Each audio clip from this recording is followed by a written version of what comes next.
Hello, everyone. Welcome to the edition of Talking Cinema. We are your hosts, Julius Freeman, Joseph McCorkle, special guest host, and James Callahan. What's up? This week, we'll be talking about the film Shutter Island, starring Leonardo Dicaprio, Mark Ruffalo, Ben Kingsley, directed by Martin Scorsese, and written by Dennis. I'm sorry, Dennis Lehane is the novelist, right? The He wrote novel, yeah. Based on a book mistake. by Dennis Lehane. I got my MDB all screwed up here. Hold on. Written by Leita Kalogridis. Wow, that's a heck of a name there. I apologize if I butcher your name, Mr. or Mrs. Kalogridis. Gosh, I apologize. Hey, Ferris, how's it going? Thank you for joining us early What's this up? time. Hopefully, the YouTube notifications actually notified you that we're live. Oh So, yeah, ring that bell and hit like and subscribe. Exactly. There you go. Thank you. Thank you, Joseph. Yeah, thank you, Joseph, for that. That's right. Finally, I'm one of those people now. Cool. Yeah. You're part of the community now. So, as I said, this week's movie is Shutter Island, which is a great film. If you have not seen it, I highly recommend you watch it. And if you have not seen it, then I apologize ahead of time because there will be spoilers. I think it's about time. It was released in what, 2010? 2010. Yeah. 2010. So come on, guys, get on it. It's been 11 years, Yeah, so you should know. It would be really difficult to talk about this film if we couldn't deal with the twist ending of it. I mean, it's like a very central part of this movie. So spoilers ahead. Yeah. Exactly. So be warned, forewarned. Spoilers will be.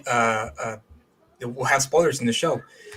And so, since this was Joseph McCorkle's choice this week, I'm going to hand off the hosting duties to you, buddy. And go ahead, lead the way. Thank you. Okay. All right. The ball's in your court. Got the hosting duties right here. So nice and safe. And okay, so Shutter Island. I just wanted to mention why I chose this film.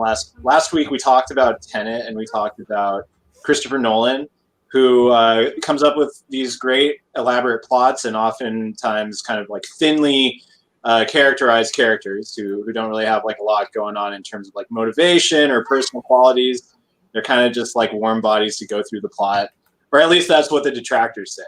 So I kind of wanted to choose a film by a director who like really goes deep into character, and I kind of picked Shutter Island off like just kind of on a whim. But as I was going through and looking at Martin Scorsese's discography or his filmography, I realized like this is a guy who really cares a lot about like people and why they do the things they do, and even something like Goodfellas is really centrally about Henry Hill and like what gets him up in the morning. And so I think this is going to be an interesting conversation for us to have as a counterpoint to last week, where as we were pointing out before the show, this came out within months of Inception, which is actually a very similar film, but it's really interesting to like compare and contrast how the two different filmmakers approached their subjects.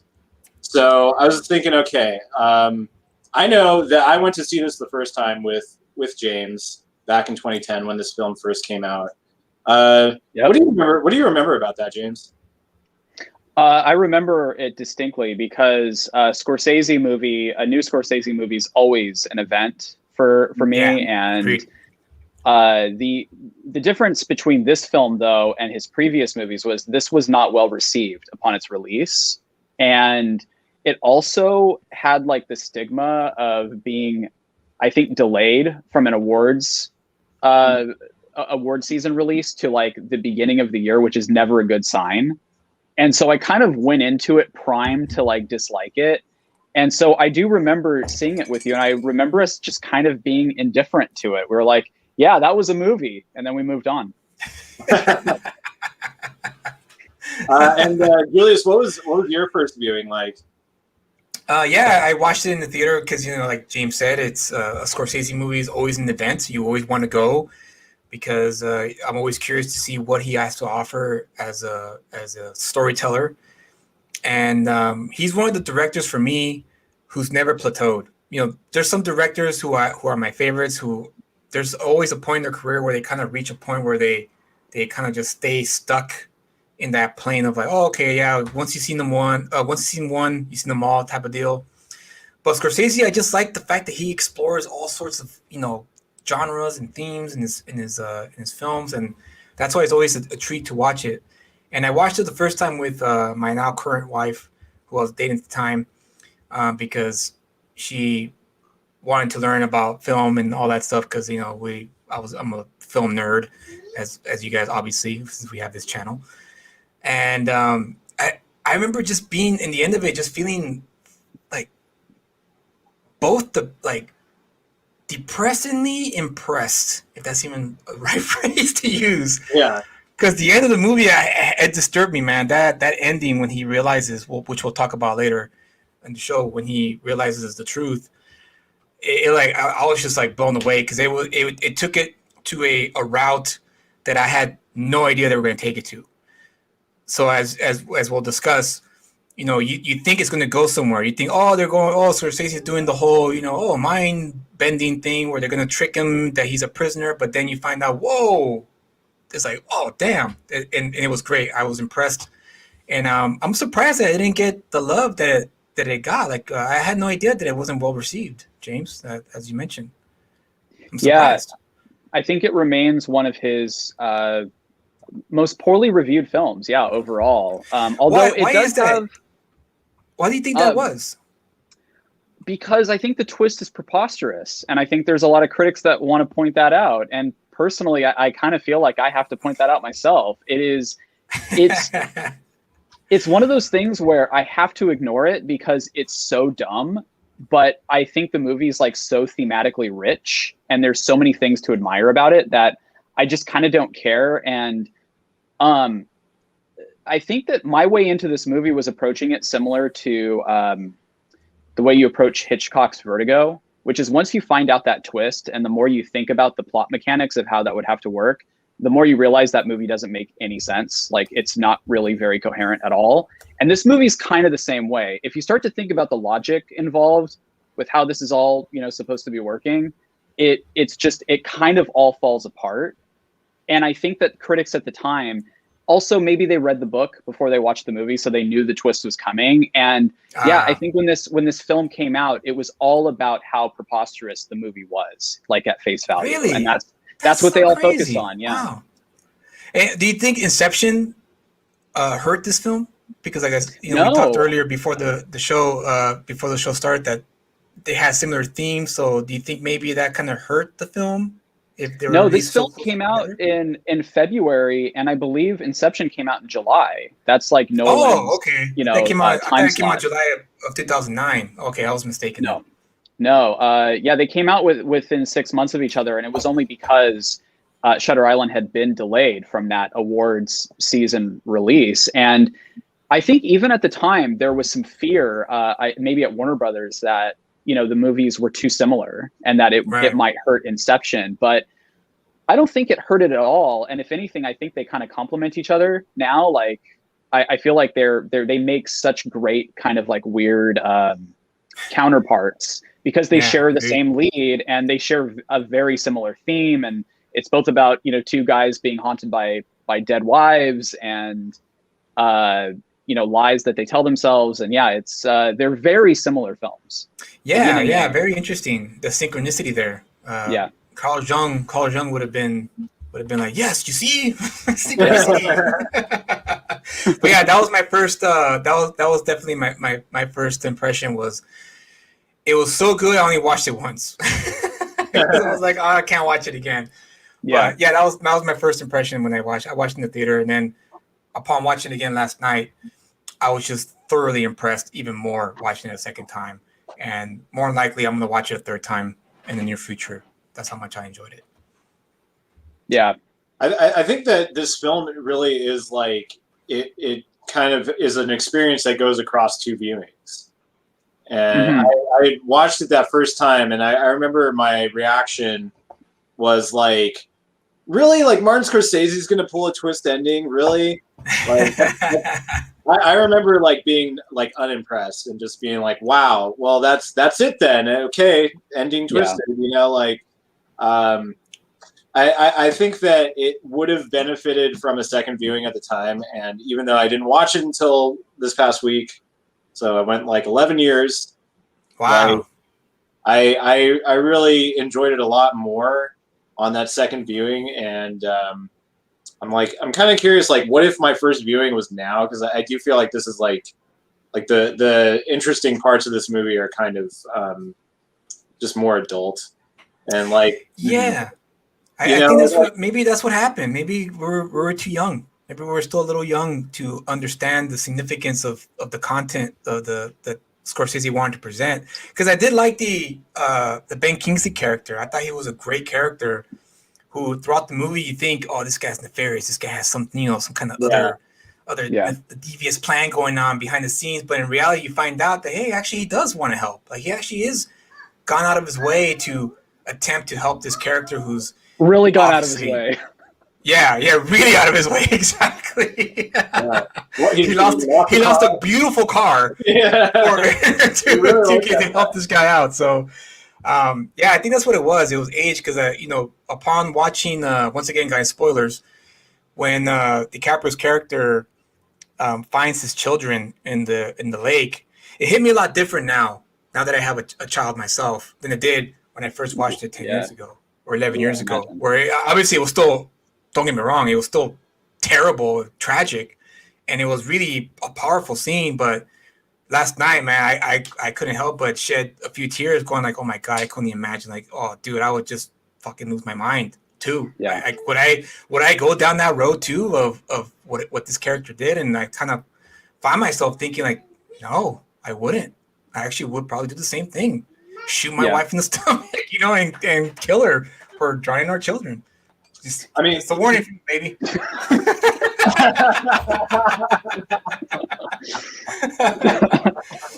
But yeah, I had a kind of similar reaction where like it felt like the first time I saw it, it was like, oh, this is all movie stuff. Like this is stuff that happens to people in movies. But watching it this time around as a 35-year-old, I was kind of thinking, we have this character who fits the profile of like many people in that generation who went off to World War II, had a like, extreme or like violent experience that was traumatic, and then came home to play house essentially in Americans, consumer society.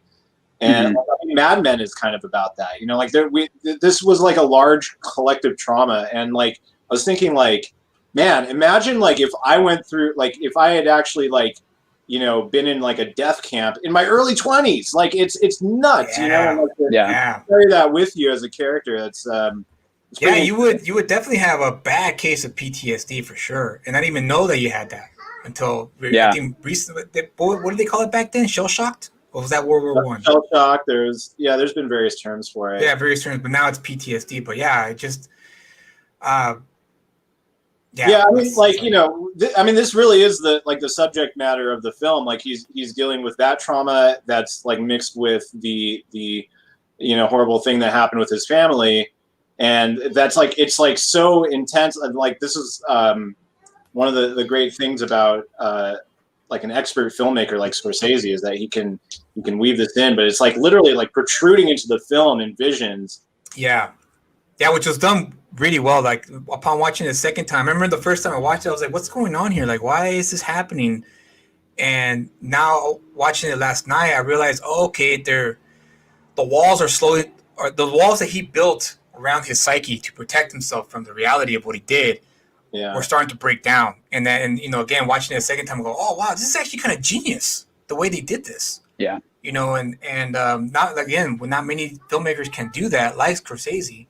And of course, having a great cast as well. I mean, Michelle Williams, I just forgot how like great she was in this movie. And she's not really, I don't think she gets enough credit for this role as much as DiCaprio may have had when he came out in this movie. But overall, like in every Scorsese movie, almost every actor is great. Even the small bit part actors are great in the Scorsese film. So yeah, kudos to Michelle Williams for playing the what did she have? Manic depression? Is that what she had in the film? That's what they put down that she had? Manic depression? Mm. Yeah, Seemed like you just had a really bad day and didn't want to be a mom. Yeah. I don't know. I guess, James. Yeah. like postpartum depression, maybe. Yeah. Oh man, it was just absolutely terrible. Yeah, it's a really impressive cast. It's cool to see Max von Sydow in the movie as well, and who plays the German doctor, and he's also in The Exorcist and in a bunch of Ingmar Bergman films. Yeah, he's fun. He was definitely fantastic in that. And that whole scene where he's talking about men of violence. Yes, Just absolutely great piece of writing there, and also directing. Ferris Jabbar says that guard scene tipped me off to Leo as a patient early on, way he was being observed by the guard. Now, what do you guys think about that? Did that do that for you guys too, upon watching the first time, or did you have an idea? Was it too much of a giveaway? Because I did, upon watching it the second time, I realized, oh yeah, that could be, kind of a dead giveaway. The fact that the guards were so on edge when DiCaprio's character entered the island, and he had his gun, his badge, and playing the role. Did that do anything for you guys, or did you guys not even? Because I totally missed it. I was weirded out a little bit because I thought, okay, this is gonna be one of those, like I said, psychodramas where they try to trick him that he's a prisoner, or they're gonna make him into a prisoner. But did you guys feel that at all, or no? Or do you think it was just Ferris observation? Well, I remember going in just expecting, based on the way the film was advertised, that the twist was that he's going to be the patient, that they're kind of like, they're going to like lure him in and make him seem like he's crazy and gaslight him, and that he's going to end up, being, prisoner 67 or whatever. And that there was like, they're all in on that conspiracy. And I think that was the twist I expected. And what I got, I thought was like way dumber, which that surprised me. That I didn't expect. And I think that added to why I was like so disappointed the first time I saw the movie. Yeah, I mean, I was totally on board of like, no, he's a marshal, and don't you gaslight this guy, like, yeah, what are you doing to me? No, like, yeah. Yeah, I mean, it's actually not even in question. I hadn't remembered quite so well, like what the details of the film, and then like when I was gearing up to watch it again, I was like, kind of like, do they leave it up to chance? And no, they don't. It's pretty open and shut that he is in fact a patient. Right. Yeah. Which kind of disappoints me personally. It didn't disappoint me personally, because I thought it's my one complaint. I loved it. I loved the ending. I thought the ending was great. The ending is great. I love the fact. I agree. Oh yeah, the ending, but I'm talking about the twist, and not the ending. The twist. I thought it worked beautifully, because it fooled me, and on top of that, it was what I liked about it too was the fact that it was an attempt to help him get through to him and get him to realize, dude, you murdered your wife because she drowned your children. You need to face reality. You have to face reality, so that way you could have some inner peace. And the tragedy was that you find out that he had breakthroughs before, but he regressed. He always regressed. Like he mentioned, like a record, right? Like, did we say a record or a tape player? What do you say? That line that Ben Kingsley says?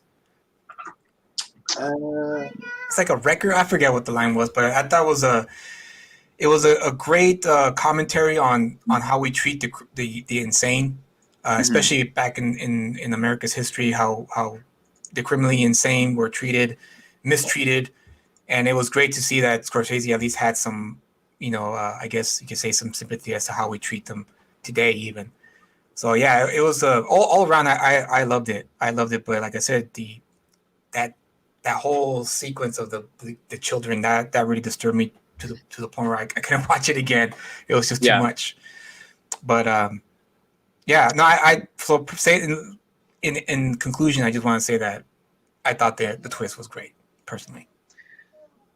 I think that just the way that the twist works in terms of how it plays as a part of the plot is just the only thing I don't really like. I just don't like thinking about logistically how they had to go through that whole process of pulling that off. It just really, like, I don't know, it makes me feel exhausted to think about. But the character himself, like the Leo character, Teddy Daniels, and basically his whole character arc, which is, you discover that he's completely delusional and he's invented these conspiracies. He's schizophrenic. He's very paranoid. It's like these things that I didn't really understand the first time I saw it, that I really latch onto now. I think, like I said, this is a really thematically rich film. And like the end of the movie, the very end, and the final line that he says to the Mark Ruffalo character, the doctor, is like not only like the thing that defines the movie, but I think it kind of defines like a type of character in so many of Scorsese's films. Characters that are violent and self-destructive and just kind of dealing with those themes. It's like there in so many of his movies. Yeah, this is kind of a different angle on that than say his like mobster movies. But again, it's like this might be something that separates Scorsese's films from other directors, is that he's really trying to hone in on like what helps a person like this actually tick, and like how do they like justify it to themselves, or like what kind of world do they feel that they live in that allows them to operate that way. And I heard that that line was added by Scorsese's screenwriter, and it wasn't the original book. But when which line? The good man, the monster? Yeah. Which is really like the iconic line of the film. And apparently the novelist, thought it was like he gave it his blessing. He thought it was a good addition. Good. I'm glad. You don't hear that many stories of novelists other people changing or adding stuff to their stuff. So I know, right? Kudos to him. But I do kind of wonder what it would be like if this had like a little bit more ambiguity, where it did kind of work both ways. And you think it would have been a better movie if Scorsese had decided to do that? Like keep it open, where like, wait, was he or was he not? Do you think it would have been essentially, I guess, better received than it was originally? I think it might have been. You think so? Because I maybe I think it might have like robbed a bit of like the catharsis that we get at the end, where like you were saying, possibly, that we do realize that this is an attempt to help him, and even though this island seems so scary and so sinister, like it actually was like they had actually in fact gone out of their way to like be trying to help this guy.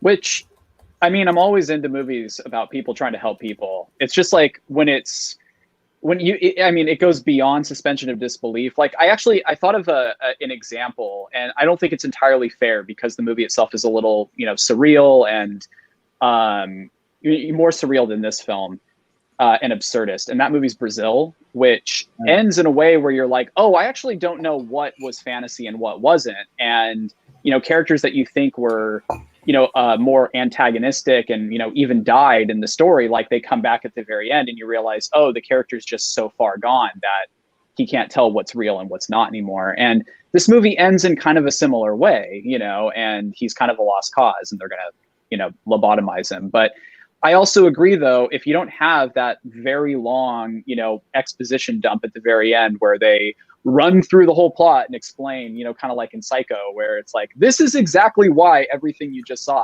actually happened. Maybe that last line wouldn't work as well. Oh, it's worth it for the line. It was just a talking dog. Exactly. He told me to do it. Ferris says Army of the Dead initial thoughts. I haven't seen it yet, Ferris, to be honest with you. I watched it. I don't know. I can't give you any of my initial thoughts. Joseph, did you watch it? Did that just come out? Yeah, it came out on Netflix, I think, last Friday. I watched it. Quick initial thoughts, James, and then before we go back to the topic of Shutter Island. No, actually, can we just like stop talking about Shutter Island and talk all about Army of the Dead? I know that you guys haven't seen it yet, but I haven't seen it. I'm just kidding. If you haven't seen it, Army of the Dead, it's not great. I didn't love it. It's a Snyder film, right? Yeah, through and through. Ferris, you've been following us for a long time. You know how I feel about Zack Snyder. Zack Snyder sucks big, massive baboons balls. So there. Wow. That's all I'll say about Zack Snyder's directing. As a human being, I'm sure he's a great guy, but as a director, stiff. Hey, I heard Nolan gave the blessing on the Snyder cut. He was like, "Good job, friend." Yeah. I wonder if he did it in a really patronizing way too. You did a good job. Well, I do know that Nolan, to give Nolan his credit, I do like the fact that he, I guess, respects every filmmaker's like thumbprint, like their own little like, hey, this is your style, do it the way you do it, and it's all good, like it's all right, you know. And so I got to give Nolan credit for that, for Man of Steel, because I think Man of Steel was the only Snyder movie for me that kind of restrained him to become like, to try to be a good director. After that, Batman v Superman, crap. But Man of Steel was kind of like the one where Nolan was like, hey, how about you kind of like stay grounded a little bit and keep it grounded a little bit. Let's see what you can do there. And then it was, I would say it's number 2 on my list in terms of like my favorite Snyder movies. The first one obviously is 300. That's the only Snyder movie that I actually do enjoy. But other than It's that, like kind of a dubious list. It's like a list of like sort of like middling to terrible movies. And just like I watched 300 on an airplane, and I felt like that was the appropriate way. yeah. It was good. No rewatches on that. Let's see. Ferris, I actually like him a lot as a director. Making the movie within a certain style and vision is really hard. Yeah, yeah, I guess. I mean, you know who else has their own style? U-Bolt. But is he good? No. I do like Zack Snyder. I think he's actually a pretty cool guy, and I think his movies are fascinating. And nobody makes movies like Zack Snyder, and Zack Snyder doesn't make movies like anybody else. So, you know what, James, you're nicer than me, because I can't bring myself to even say that about Zack Snyder's movies. So going back to actually good filmmakers like Martin Scorsese, let's keep talking about Shutter Island. I mean, I'm kind of curious, like, since Inception's kind of standing in as like a little counterpoint here, like, how ambiguous do you guys actually think that film is? Like, do you think that there's like good cases for whether he's dreaming or whether he's awake at the end? Oh yeah, for me, for sure. That's my favorite part of the movie, is you don't know, and you could go either way. Yes, he is dreaming, or no, he's not. And I love that. I love that Nolan was able to pull that off beautifully, especially in a summer blockbuster film, because typically blockbuster films don't have those kind of like, you know, endings where you're left like wondering, wait, was it real? Was it not? So I think, yeah, there's definitely you can make an argument for both, and it's okay, because it's still a great film. You still feel for DiCaprio's character in the movie. He's reunited with his kids, and if you like that, cool. That it works out for you. But if you're the person who prefers to dream, hey, that's cool too, and that's what makes it kind of not perfect, but really, really good, in my opinion. This movie, I think, actually kind of accomplishes to a greater degree what I think Shutter Island is going for. And I've heard one of my favorite takes on Inception is that it's actually kind of a similar premise to Shutter Island, where all of the team that DiCaprio assembles in Inception are actually all in on it, and they're all trying to get DiCaprio out of limbo. And I think nice. that actually really opened the movie up to me when I first heard that, and I was like, it was just like another angle of looking at the movie that made me appreciate it more.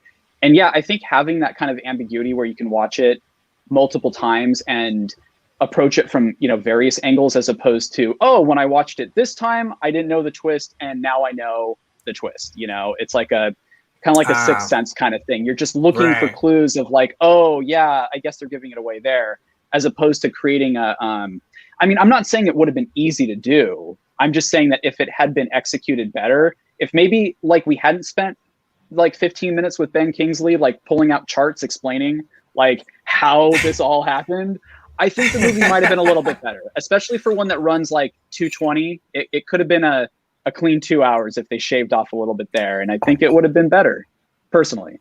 Like the movie a lot, though. Yeah, no, those are fair points.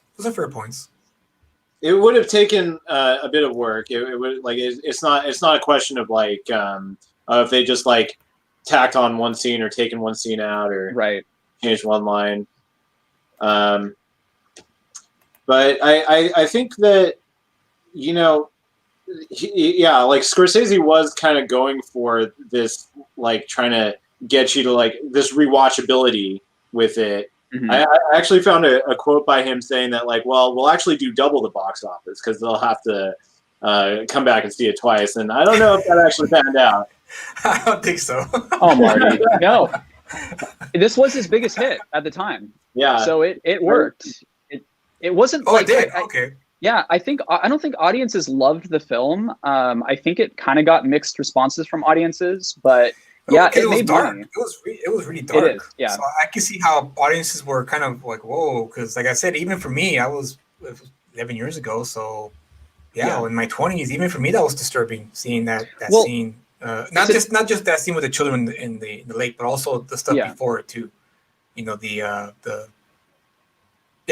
whole, pretty much the whole thing before let's talk about that a little bit, because like that is one of the best parts of this movie is just like the atmosphere. There's just so many like creepy moments, like that old lady that you showed earlier, Julius. Yeah. Mm-hmm. Like when I saw her on the screen, I was just like, this is like the joy of this movie is just being able to like credibly put up characters like that lady, like be like, okay, there's that lady, like It's kind of a new thing for Scorsese to indulge in that, because his movies are usually pretty straightforward, and this one gives him a chance to kind of like go in more of a surreal direction. I think the dream sequences are just stunning to look at, and his use of color is gorgeous. It's I think it's actually one of his best looking movies, which is why, like, even though I have issues with some of the plotting of this movie, like, I love watching it. It just looks beautiful from start to finish. Yeah, totally. I mean, like some of the, like, we can talk about the twist, but like just like enjoying the atmosphere of it is like much more immediate and visual. Yeah, and I also love that he a lot of it was also symbolic. Like, for instance, the first shot is the fog, and the fact that that's exactly what's going on in DiCaprio's mind is foggy. It's completely foggy. He can't see anything beyond what's in front of him. And also the lighthouse, given the fact that the lighthouse is symbolic of like the light in the night for the captains of the ships who need the light to find the shore and land. So a lot of it was just Scorsese's working on a different level for sure at this point in his career. And what you guys think of the warden? Did you like his character at all? Because I found myself liking Ruffalo his Bill. character. Like the actor, it's the actor. Yeah, I know. That's why it was great too. I'm gonna play a little clip. Of okay. it. In my living room, it reached out for me. The divine hand. God loves violence. That was such that a whole great scene. Yeah, a great scene, because he's the only realist of the whole group. He's like, without him saying a line of dialogue, he's telling the audience, like, yeah, what they're doing is, I get what they're trying to do to help you out, but I think it's bullshit because I know that you are just as violent as I am. The only difference is that, I didn't lose my mind. You did. And and especially the ending, let's see if I can get the ending of that scene too, which was a great kind of like, oh man, this is going to be crazy. That right here. If I was to sink my teeth into your eye right now, would you be able to stop me before I blinded you? Give it a try. Ask the spirit. I love the look as he's walking away, like he looks back at him, he's just like, what the fuck was that? Yeah, that was a great scene. I love that was my favorite, one of my favorite scenes in the movie. And it was short, sweet, and Buffalo Bill, man. Can't go wrong with Buffalo Bill. Yeah, there's a lot of great moments in this movie where like actors in, you know, given small like one scenes are like really great. There's Emily Mortimer, I think, plays like the missing woman, and she's great in her one scene. Patricia Clarkson is in the cave, and even Michelle Williams. I mean, she's only in about 10 minutes of the movie. She just kind of like haunts the whole thing. A lot of great like supporting performances. Valid fears, paranoia, survival instincts, defense mechanism. It's not an ending of Marshall. It's probably not a good thing. Tell me something. Yeah. What happened to you? I started asking about these large shipments of sodium amytal, an opium-based hallucinogen. Psychotropic drugs. I asked about the surgeries too. I heard of transportable lobotomy. He said, Yeah, I don't want to get the strike, so I'm going to pause it there. Because if I play any more, then YouTube will take us down. Shut us down. Well, I like continuing on with the symbolism. I noticed that you got fire and water, right? Yeah. And you know, those are both in the movie at different parts. And water tends to come up when Teddy or Andrew or whatever, when Leonardo DiCaprio's character is like kind of getting closer to confronting reality, and then fire is always when he's like kind of retreating back into his delusion. Like right here, he's kind of getting up into this like conspiratorial kind of mindset with this person that doesn't exist. And so there's a fire right there, you know. Now that actually, I like this last line too. It was a great line. no. Everyone. Oh, come on, the nurses, the orderlies. They couldn't possibly know everyone. Like literally everyone, even the patients. Yeah. that actually turned out to be true. Wait, no, you're right, Joseph. Yeah, that's a good observation. I didn't even make that when I was watching the movie. But you're right. The fire was always the one that kind of pushed him back, and the water was when he got closer and closer to the reality of what he had done and what happened to him. His false idea of how his wife and kids died was a fire, right? Right. But in reality, it was water. She drowned the kids. Yeah. There's also the dream sequence where she evaporates after like burning, and then he has water, I think, that pours out of his sleeves right before he wakes up, and then he realizes he's wet from the. And then of course there's the great line, "Why are you all wet, baby?" From Kingsley at the end, just great. Yeah. Great all around. Yeah, one of the great visuals you're mentioning this earlier, like Michelle Williams. When she's like she's in that scene, she's walking towards the window and like the ash is falling down. Yeah. Like it seemed kind of like obviously computer generated, but that was like part of the like heightened like unreality of this movie. Mm-hmm. Mm-hmm. Yeah, it reminds me a little bit of like Guillermo del Toro, who, you know, his movies are very like kind of like splashy and over the top, and you know, really leaning in on a kind of artificial sort of like production design, but very cinematic and very like vivid looking. And this movie kind of felt that way. Yeah. Yeah. When I first started it, you know, Leo and Mark Ruffalo are on the boat, and I at first I was kind of like, okay, but like there's no like ocean sounds and they're barely like moving back and forth. And it took me a little while to realize, like, oh, that's on purpose, you know? Right. I'm just reading it, just playing the clip that you were talking about. But you're right, the like colors, the lighting. I mean, you're right. Everything was. This whole thing was. This whole sequence was great. And it's funny in this scene, like his tie doesn't look that ugly. It looks like it fits in with the rest of it, the decoration. Oh, that is true. Yeah. It's very floral.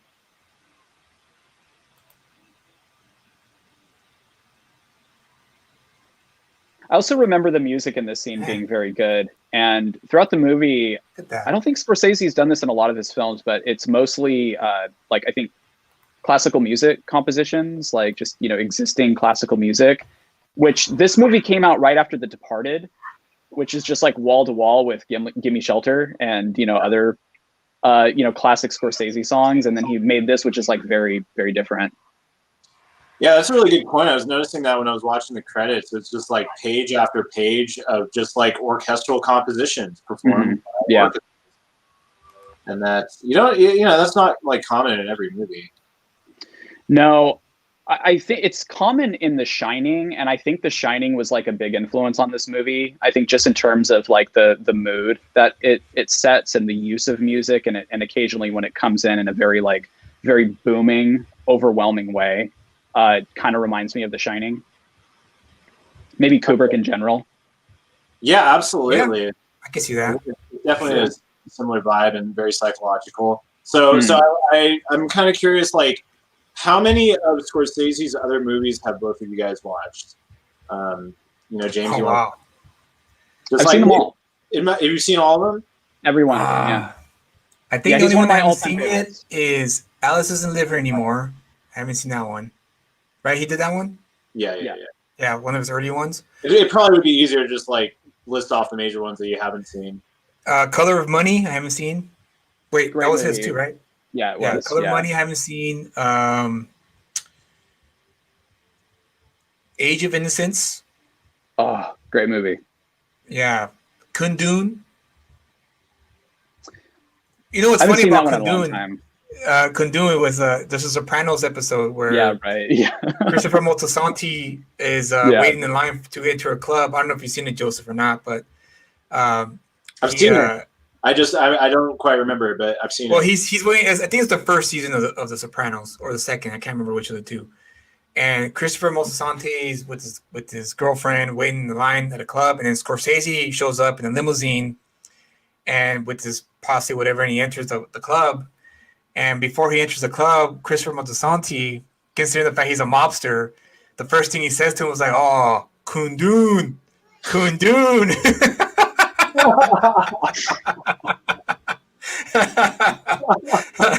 It was great. It's so funny to think of that particular character. Yeah, exactly. He's a real cinephile and a Scorsese head. Yeah. Yeah. Ferris Jabbar, Last Temptation. That means you have not seen Last Temptation, Ferris, because that movie was something else. The ultimate character study. Yeah. Yeah. All Western society right there. Yeah. I think those are the only ones I haven't seen personally. But the rest I have seen. Okay, well, since you have seen his whole filmography, which is very impressive, I've seen I think I've seen about 10 of his films, but I was looking over his career, and it does seem like there's a few different themes that he comes back to, and there's you got your crisis of faith kind of movies. Yeah, there's a few of those. I would say Last Temptation, Kundun, Silence, I guess, would probably be in that bucket. Yeah, definitely. Yeah. And then you got his mobster movies, which Wolf of Wall Street also kind of fits into. Mm-hmm. Then there's a couple of movies where it's just watch Leonardo DiCaprio have mental health problems. Not just DiCaprio, De Niro earlier in his career, Raging Bull. I was considering watching Cape Taxi Fear Driver as a Cape Fear. There's another one right there. He just what I like about Scorsese is that even though he kind of somewhat glorifies, for instance, Goodfellas or Wolf of Wall Street, I like the fact that he just presents it the way it's just the way it is. There's no judgment. It's just these are the characters and that's it. Raging Bull, I think that was probably his best personally, because Jake LaMotta, you hate him throughout the whole movie, and then in the end you feel bad for him. You actually feel sorry for him in the end when he loses his brother because of the fight. And then when he gets arrested for allowing the underage girl enter his club. And you just in the end, you kind of find yourself damn, he's kind of miserable and kind of feel sorry for him. He had all this stuff. He had everything going for him and he lost it because of his pride, of his ego.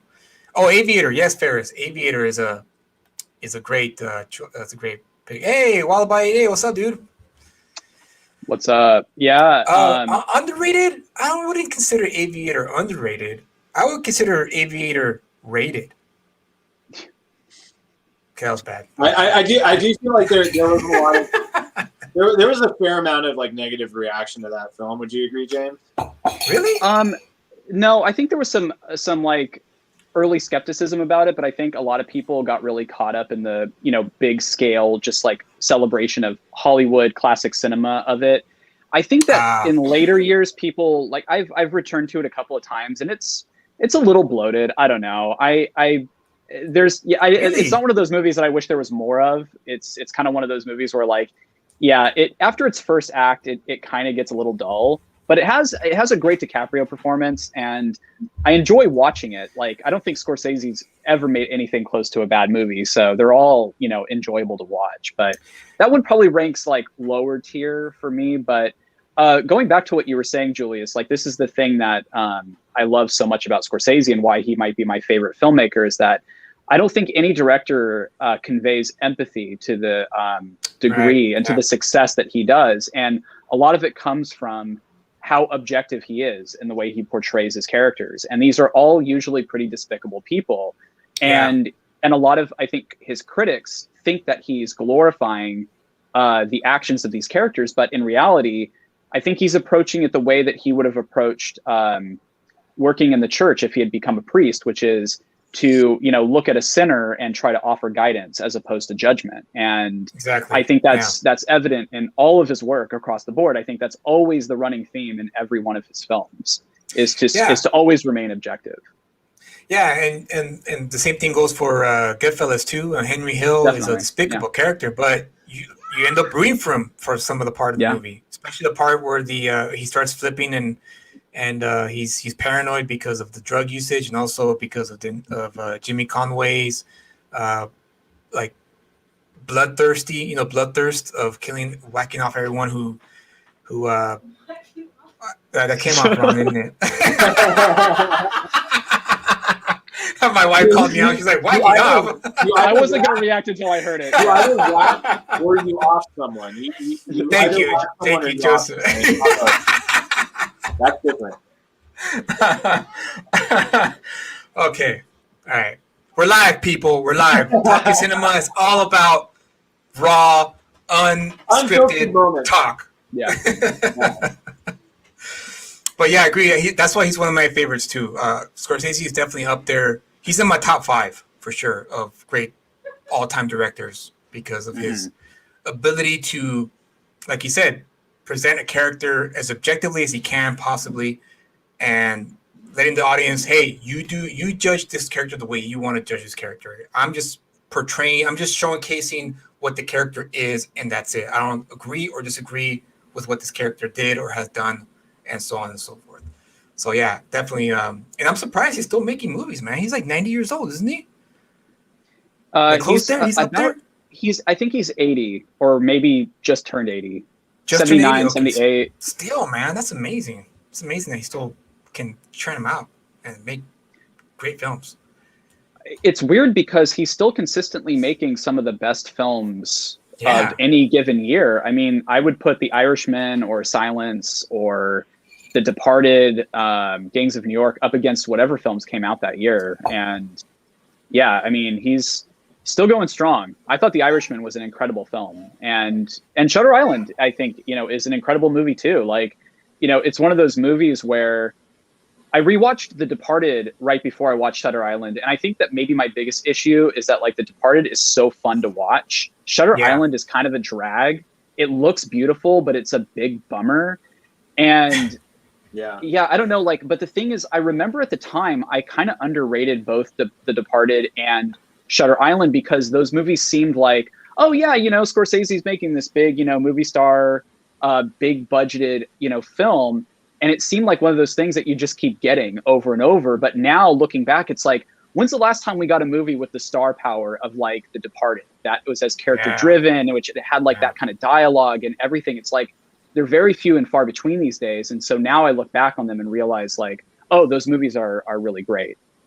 Yeah, even the most despicable actors that you hate in real life were actually likable in the movie, like Alec Baldwin and Marky Mark. Yeah.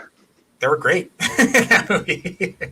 My favorite Mark Wahlberg performance for sure. Yeah, oh yeah, and that nomination was rightfully given. It was his. That was one of the only times where I actually said to the Academy, or not said to the Academy personally, but thought the Academy did the right thing by nominating him for that role, because he was like kind of like the Joker of Nolan's Dark Knight. He was on screen for a certain amount of time, but it was just right, just the right Just amount enough, of screen time. yeah. Yeah, I just saw him in another movie from about that time. Have you guys seen The Other Guys? No, I haven't seen it. Oh I haven't yeah, seen yeah. I that. love that movie. It's so good. Yeah, that is like I don't hear too much about that movie, but it's like surprisingly funny. It's an extremely funny movie. Yeah. Yeah, it's pretty Did great. not tell me. Well, sorry about that. I talking about Sean Wall 88. Yeah, I thought we did a show and we announced it. That cinematographer guy. Yeah. Which, by the way, hopefully next week, Sean Malone will be back on the show, and we'll be talking about 90s sitcoms. So join us for that show next week. Will he be returning for Friday night? We're gonna stay on Tuesday nights. Oh, okay. Actually, now that I think about it, he hasn't informed me yet which night of next. Okay, I have to get back to you guys on that one. But yeah, next week, 90s sitcoms. Joseph, you're more than welcome to join us again next week if you like. That way, and then you can share your thoughts of what your favorite sitcoms were in the 90s. I think the more the merrier in this instance, because 90s was such a. Sean and I observed that as we went through the decades, we started with in the 40s, and then 50s, and so on and so forth. And then when we got to the 80s, and we realized, wow, the 90s was really like an explosion of freaking like sitcoms everywhere in the 90s. So we thought, okay, you know what? We need to cut this into two parts because there's just so much to cover for the 90s. So join us for that next week, guys, and share what your favorite show was in the 90s. Fresh Prince. That's one of many. Wild About 88. One of many. I'm gonna need help on that episode for sure, because I'm not as big on TV as I am on cinema, especially like sitcoms. So I'm gonna feel a little out of my depth. But I watched. You didn't watch any sitcoms as a kid? Yeah, well, that's fine. That's fine. To me, like the role that sitcoms played were like when I was a little kid, those were my window to like the world out there, and I think like that's pretty common for people of our generation. And like, honestly, like the sitcoms of that time are like so influential in our worldviews, and like I mean it's the reason why like a show like BoJack Horseman it like hits so hard for our generation is because we're primed to understand what that show, where that show is coming from based on how we grew up watching these shows. Agreed. Yeah, agreed. Absolutely. You're right. You're hit it right in the head for sure. Yeah, there's one show in particular on that I want to bring up next week that I've been kind of going through and rewatching that I realized kind of shaped like everything about me is just kind of like ground zero for my sense of humor, but I'll save it for when we discuss it. Save it for next week. That'd be awesome. Yeah. So was this movie nominated for any awards? I mean, obviously it was, but what about the Academy? No. Was this nominated for the Academy or anything for that matter? Nothing significant. No. Nothing significant, huh? Nope. Oh, what a shame. Maybe a cinematographer nomination, but I doubt it. I think it was pretty forgotten by the time, awards time came around. Yeah, like what I heard. Oh, you got it. It's Full House. I would be nothing without Full House. What can I say? Yeah, I mean, like they had moved it from like the December awards season, and that's right. That's right. With some other films has definitely been one of the factors. I think like the economics of the economy of the time is another factor. But I mean, like just the timing of it coming out can hurt it, right? Like in absolutely. Terms of, like it's like the Academy literally doesn't remember it by the time nominating comes around. Yeah. it's a real like ghetto for movies to be thrown into, because like the minute you say like, oh, I'm taking like a Leonardo DiCaprio movie and putting it in a February release, it's like, oh, they must be like holding their nose and throwing it out there to just try to make some money, because yeah, like that's just, it's so far away from like, you know, the awards that they just figure that means that the studio has no confidence in it. Yeah, it's like, well, what's wrong with that then? Exactly. Yeah. But hey, it's got an 8.2, which rating. I'm kind of 8.2. surprised. Yeah. Yeah. I mean, you know, like you were saying, like Martin Scorsese is a heavy hitter, and like I think even though he's like a commercial director, like the guy really has a lot of like artistic gravitas, and it comes through with every project. He does, but the internet's been pretty mad at him ever since his controversial take on the Marvel franchise. That's only a minuscule amount of people, personally. Like, I don't know. I go to Reddit and I see a lot of every time there's any news about a Scorsese movie, someone will chime in like, "Oh, was it another gangster movie?" And like someone will inevitably say something disparaging about what, you know. Hey, you know what? That's a said. fair that's a fair argument. That's Scorsese's bread and butter. Like he grew up in New York. Like he grew up close to that. You know, so it's a given that he would do material of that matter, and it made him famous. I mean, how many gangster movies has he made?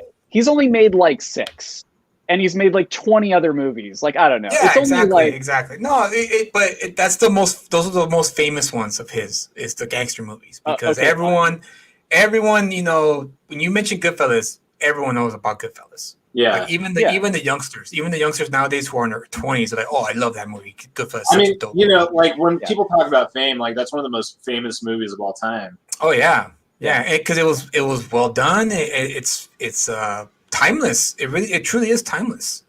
It's my favorite Scorsese movie. I do think it's his best film. Like, you know, objectively, probably subjectively, but like, I mean, I don't know if that's all you know. Like, this guy also made After Hours. He made The King of Comedy, The Age of Innocence. Right. I mean, he's made so many other films that are so outside of, you know, that genre. I think hopefully. Go ahead, Joseph. That really struck me when I was looking at his filmography, because it's like a movie like Kundun or something is like so fucking different from Goodfellas. It's really impressive for him to have that kind of range. Yeah.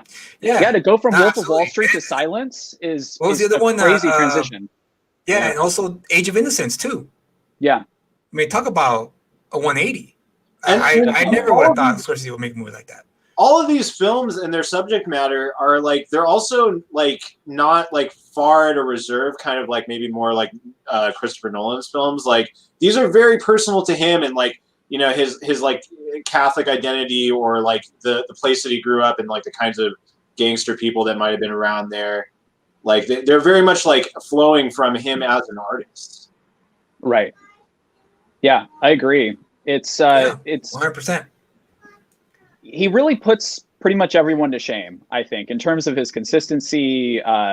Like, I mean, and it's crazy too, because he's never had a point in his career where he's not made a movie for more than, I think, like 2 or 3 years. Like, he's been active for, I think, like 5 decades now almost. And he just like, he will not slow down, and he will not stop making great movies. You know, one thing that struck me that I had never really like put together was that like he's done a lot of music documentaries. Yeah, he has. That's right. He did one for the band, right? What's it called? The Last Waltz. Yeah, The Last Waltz. Way back. Great film. Yeah, that was a great one. That was a great documentary. I guess 2 Bob Dylan documentaries. Yeah. That's right. He did that new one, the Rolling Thunder Review. Have you seen that, James? Oh yeah. Yeah, I've seen all of his like narrative films, and I've seen all of his most of his nonfiction films. Mm-hmm. I think there's maybe only a few I haven't seen, but and he also directed Michael Jackson's Bad. He did, his experience making that film, music video, and I think studying other music videos at the time gave him the idea for the type of energy and style he wanted to bring to Goodfellas. That came out of the MTV generation of like, kids like movies like this now. I'm gonna give that a try. And he basically like invented modern filmmaking. Yeah. Amazing. I mean, I think that like that really does like count for so much in what makes like Goodfellas or Casino so watchable. Is that it's just like a different, like a faster rhythm of cinema that like requires, I think, probably like a lot of like forethought and like attention to continuity and like editing changes and stuff like that. Like the first 25 minutes of Casino, there is not one single resting point. It just goes, and then you realize, like, holy shit, it's been almost half an hour already. But like when other filmmakers attempt to do that, and I can't think of an immediate example, but it's exhausting. Like, but for some reason, Scorsese is able to make it intoxicating. And I look at Casino, Goodfellas, and Wolf of Wall Street as being like the three examples of Scorsese taking that energy and, you know, basically nonstop for 2.5 to 3 hours. And like, for some reason, it remains exhilarating. It's like crack the entire way through. Yeah, you're right. After a while, I would just put on Casino, and it was like, I don't even care what this is about. I just want to like experience someone sucking me into the storytelling so much. Yeah. Agreed. Yeah. Not many directors have that, and that's a shame because it's a good tool to have if you want to be a successful filmmaker, especially in this day and age. Given the fact that now we have, back in the 90s we had MTV and cable television. Now we have social media where everything's like just like this. That. So and holding someone's attention is now it's like trying to win the gold medal in the Olympics at a high level. So it's amazing that he still is able to keep doing that even in today's age. And all those people who hate on Scorsese, especially after the remarks he gave about Marvel movies, you also have to remember that he came from a different school, a mindset as well. And we can have both, guys. Like, it's okay. It's okay if we have the Marvel movies. That's fine. It's right. We can have the Shutter Islands as well, because it's all good for everyone. Maybe it's okay if Scorsese doesn't like your stupid Marvel movies. Yeah, it's okay. Life will go on. It'll be fine. You mean this like towering monument of cinema is like, critical of like cheap popcorn fare? Like, what is this? That's the thing. It was more like Scorsese has this thing, I think, of like in interviews of inadvertently casting shade by just trying to give like a non-answer. So when somebody asked him about Marvel, he was like, well, I don't really watch them, but I know a lot of talented people get caught up making those movies, and they're very assembly line and they're not very personal, and they're more like amusement park rides, and everyone lost their damn mind. But like he said kind of the same thing about Joker. Like he was a producer on it in its early stages, and then he left the project, and somebody asked him in an interview like, oh, did you get around to watching Joker? And he was like, no, I know how that movie's going to turn out. Just like, and people kind of get offended, but it's like, hey, wasn't it essentially Taxi Driver? Yeah right. So it's like I didn't want to watch. I haven't seen that movie either, but once someone told me, oh, it's like that movie Taxi Driver, only it's the Joker. I was like, oh, what the hell, dude? I don't want to watch it. I already seen it. It's like literally Taxi Driver, just with the Joker. And I think it's a blast. I actually like that movie quite a bit, but it is definitely that. Did you guys see You Were Never Really Here? Yeah, I saw that. Oh, no, I have not. That's the one. I've been meaning to watch that one because I'm curious to see what Joaquin Phoenix... That's what the documentary about Joaquin Phoenix kind of doing his performance art or whatever. Different movie. That was what was that one called? I forgot. I'm not here, or I'm still here. Here. Okay. Oh wow! No, I got confused then. Which one are you talking about then? You Were Never Really Here was like just this kind of little movie about a hitman with PTSD, and I thought it was like remarkable how similar that movie was to Joker. It was like, what if this was not superheroes and just like completely dark? like we're not even. Well, that's kind of like was Joaquin Phoenix's sort of like career path in the 2010s, was that he was in all of these sort of like kind of outside of the box indie films, and occasionally he'd be in a movie like Her or a Paul Thomas Anderson movie, but he wasn't playing purposefully, like was not choosing to be in these big Hollywood studio movies. And I don't know, like something attracted him to doing the Joker. Maybe he realized it was easy shot at an Oscar maybe because Heath Ledger won one. I don't know, but yeah, it won him an Oscar, and he's definitely a part of some meme gifs now. So that's Oh yeah, there. He's got he's everywhere. he's on He's the everywhere. on the stairs, you know. Yeah. have you seen him lately? No. He just looks like healthy, living his best life. I don't know. I love Joaquin Phoenix. Me too. He's one of my favorites. Yeah, no other actor in the world like him. Like he's just on a different wavelength from everyone else. Very physical, and he really commits to his performances a lot. Yeah, Yeah, it's the whole family apparently is a talented family. River Phoenix, you know, if he hadn't passed away, he probably would have been a huge superstar actor if he had just lived and didn't die outside the door of Viper Room. Did you guys ever hear about the reason why he ended up passing on Doctor Strange? Because he was Kevin Feige's first choice to play Doctor Strange. Joaquin Phoenix. Joaquin Phoenix, really? Yeah. Really? And I guess when they were doing like screen tests and stuff, and he realized that he had to act in a room full of green screen, and he wouldn't be interacting with people, he was like, "I don't know how to act like this. Like this is ridiculous. I can't do this." That makes sense. So, that makes sense. Yeah, I can see that. That would be difficult for an actor who's used to working with other people in the same room. So yeah, that's understandable. Well, wow, Doctor Strange. Joaquin Phoenix is Doctor Strange. Yeah, I wish it had happened. I can't see it. I can't. I like Cumberbatch, but I don't know. I love to see Phoenix in the MCU. So wait, the guy who starred in a film opposite a disembodied cell phone voice couldn't act on the Oh, that's a good one, Joseph. Wow, I didn't even catch that. Well, okay, so my thing with Joaquin Phoenix is like maybe that was his reason, maybe not, but like when you sign on to a Marvel franchise, you are basically under contract for several years and several movies, and it kind of pulls you out of the pool to be in other stuff. And so he may have been like, you know what, these movies are going to get really boring after I do 2 or 3 of them. But they're a great way to like make a shit ton of money. Like all of the actors that like were in phase 1, like Scarlett Johansson, who got like started early on in the franchise, they're worth so much money now. They make, I think Scarlett Johansson made like $50 million the year that the Infinity War came out or something like that. Like they all make so much money now off of those movies. So yeah, because I mean, we you know, like average people, we kind of think like, well, all movie stars are just rich, but like we're talking like, you know, a couple extra zeros here. Yes, yeah.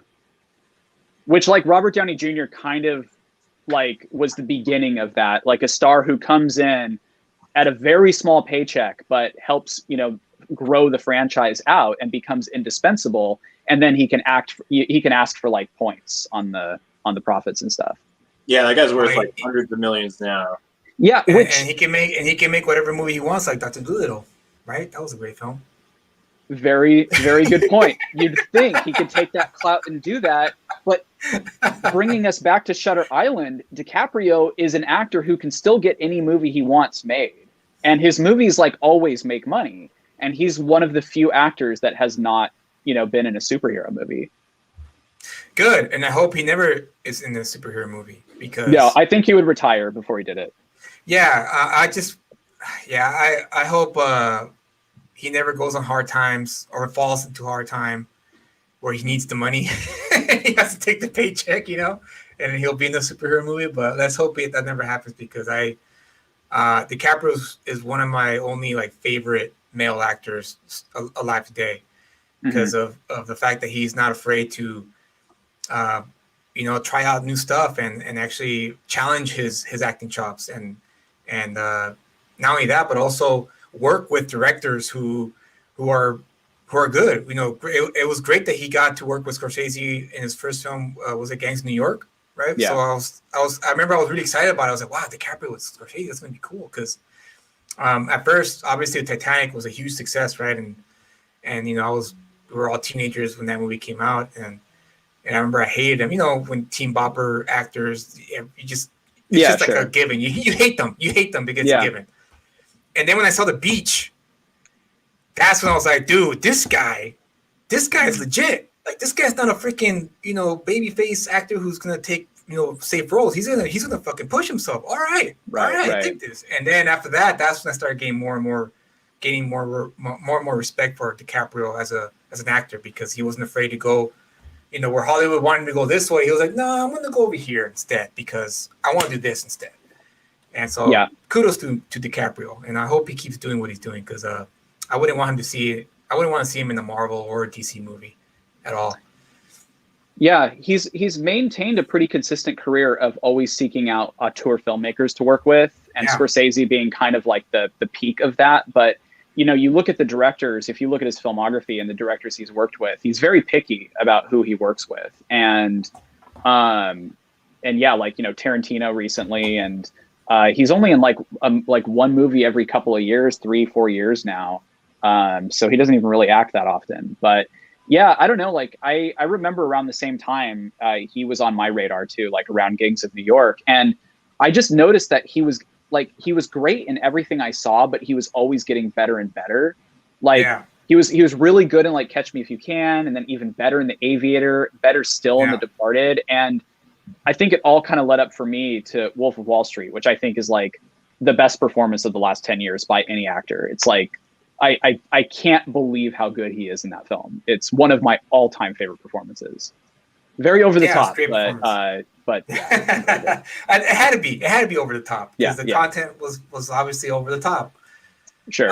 In this film, do you think he did? How do you think he did in this in Shutter Island? Do you think he was kind of playing it safe, or was he not pushed hard enough? No, or he pushed way hard in it. Yeah, he did. I think, okay. Absolutely. Yeah, I think he's great in it. It's like he disappears enough into it that you kind of forget. Like it's not all the time that you see like a big huge actor like this just be like anxious and sweaty and just like brilliant for a few hours, and he really sells it. He does. You're right. He does. He's unpleasant in the movie too. Like once you like, especially when you know the twist and you realize like how violent his impulses really are, and how like delusional he is and willing to hurt other people to stay locked into that delusion. He's kind of scary in the movie. And yeah, I agree. It's not a very pleasant performance to watch. And you mentioned the scene, Julius, where he's in the water with his children, and like that scene is played without any music. It's basically just him like howling in the water. And I don't think that kind of scene is ever easy to shoot. And yeah, he sells it, Yeah, it really does. Well, it's a shame that that they released it so late. Maybe they didn't want to give him the nomination. I don't know. Who knows? Because I thought he would definitely get nominated for this role when I first saw the movie. I was like, dude, he's gonna get nominated for this one because this is really good. Like, it wasn't obviously like crazy good, but it was still good enough for me anyway. To be nominated for leading actor in the movie. The Oscars, you could always count on the Oscars to have a recency bias. They really only award movies that were released like 3 months before the end of the year. So by that time, it might as well have been released in a different year. So yeah, it's like a no man's land. Yeah, exactly. Seriously. And even then, like Inception probably overshadowed it, even though I think he gives a better performance in this movie than in Inception. But yeah, definitely. Because Inception was still a blockbuster movie, no matter how you dice it. It wasn't anything like Shutter Island. Well, also as Joseph pointed out, like it's a Nolan film, and they're not really occupied by flesh and blood characters. They're very much pieces of plot. So he has more to do in this movie. Well, I think that's like there really is like a lot of comparison that can be made between those two, because like they both have like a lot of complications. It's just that where in Inception it's external to the point where like they're designing it almost like a video game. In this, it really is like internal to his psychology, and like so much of what we see is like either like directly a hallucination or like a flashback, or is some other kind of reflection of his inner psychology. Like when he sees Jackie Earl Haley. Haley, yeah. Oh yeah, in the cell. Right. And he's almost just like a projection of Andrew Latis's or Teddy's like kind of like that's kind of him projecting it, like how he sees himself outwards almost. And right, like there's just a lot of that in this film, and it's like, you know, Scorsese's using like the gears of like the human psyche instead of like a dream world, but these are both like, you know, places of the mind, you know. Well, that's Absolutely. one of the things I love about also contrasting the dead wife characters and how they also are projections. And I think that Inception was criticized at the time for, I think, for Marion Cotillard's character being like underdeveloped, but like that's kind of like part of The what. point. Yeah, that's the point. Like she's right? a projection of his memories, and and Michelle Williams is in her own way that as well. Like she comes in and functions as part of like his subconscious. At moments where he's looking for a clue, she steps in and says, "Oh, like here's the clue that you're looking for." But he's like schizophrenic. It's just like feeding into his delusions. Yeah.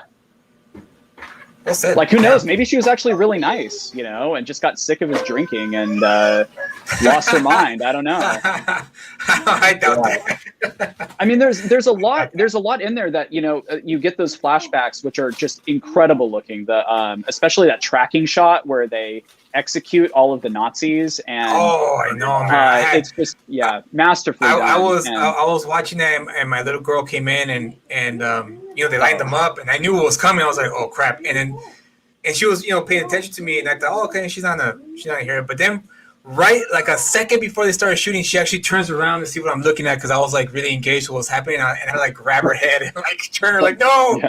I was like, that was a long shot, so I was like holding her. She was like this. She was like. And I was like, "Come on, scene, hurry up, finish!" Yeah, it really goes on like at least like twice more times. Yeah. That was, yeah, you're right, James. That was a great like just tracking shot, just the whole like kind of overkill. Which to me, I kind of saw it as like kind of like what happened in Dresden. I don't know if you guys are familiar with that story. The firebombing of Dresden. Yeah, the firebombing of Dresden.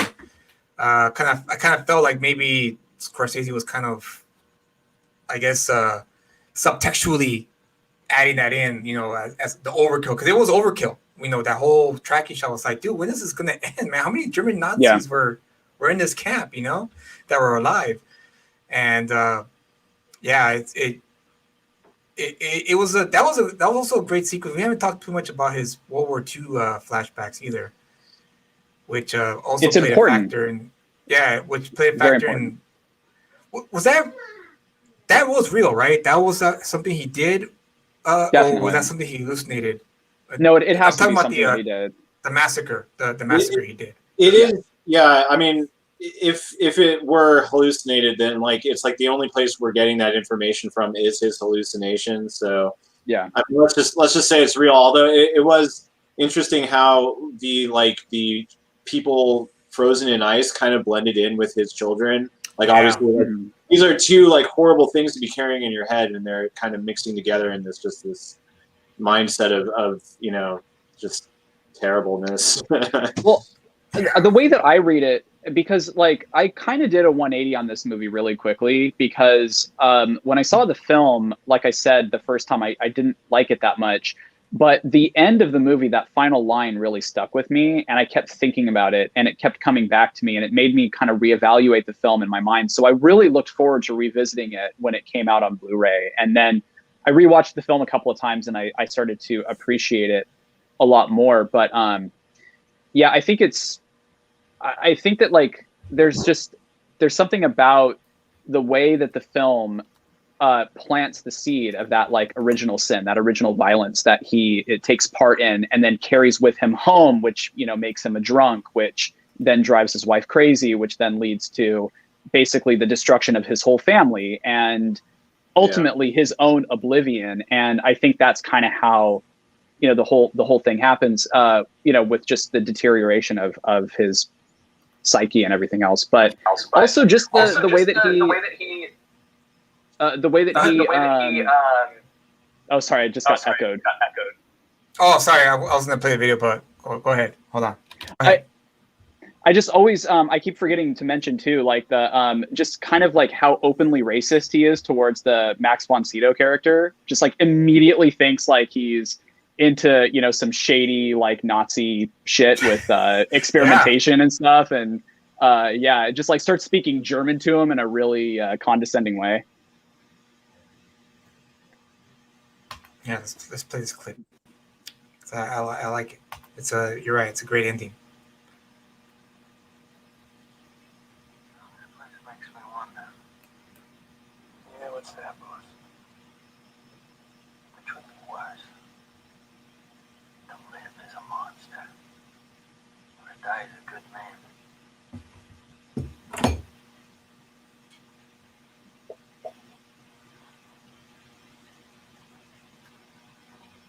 Hey?